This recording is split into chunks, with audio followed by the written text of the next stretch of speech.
야권은 장외 여론전과 농성을 이어가면서 최상병 특검을 수용하라며 여권에 대한 압박 수위를 높이고 있습니다. 국민의힘은 다음 국회가 시작하기도 전에 나쁜 선동을 하고 있다며 반발했는데 이르면 오늘 비대위 인선을 발표하며 22대 국회를 본격적으로 준비할 것으로 보입니다. 국회 연결합니다. 손효정 기자.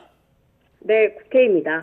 네, 윤 대통령이 기자회견에서 사실상의 거부권을 시사한 이후 최상병 특검을 둘러싼 정치권 공방 점점 더 거세지고 있군요.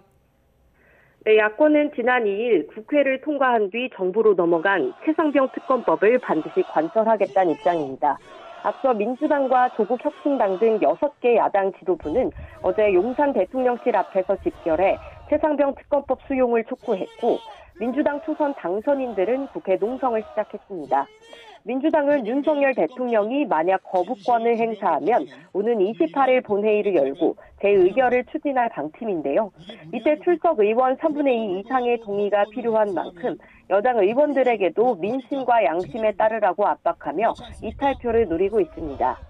국민의힘은 야권의 전방위 압박에 나쁜 정치로 더는 해병대원의 승직을 오염시켜서는 안 된다고 맞받았습니다.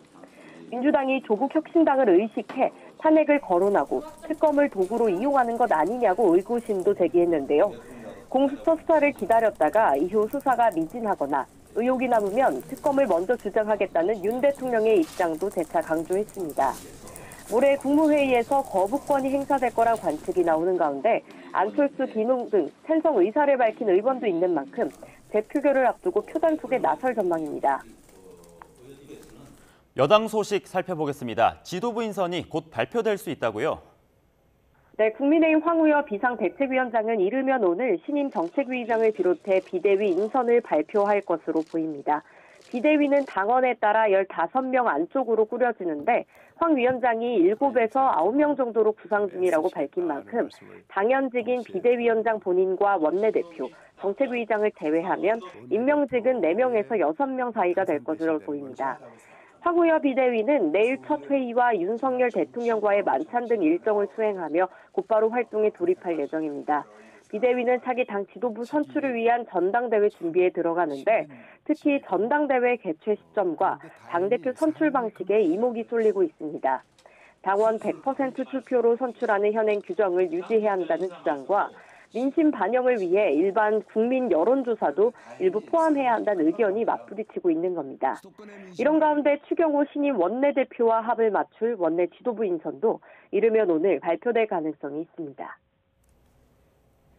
네, 민주당에서는 22대 국회 전반기를 이끌 차기 국회의장 경선 열기가 가열되고 있죠.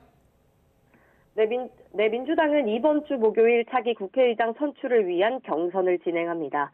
박지원 전 국정원장의 불출마한 가운데 추미애 전 법무부 장관과 정성호, 조정식, 우원식 의원이 후보 등록을 하면서 선거는 4파전으로 치러지게 됐습니다.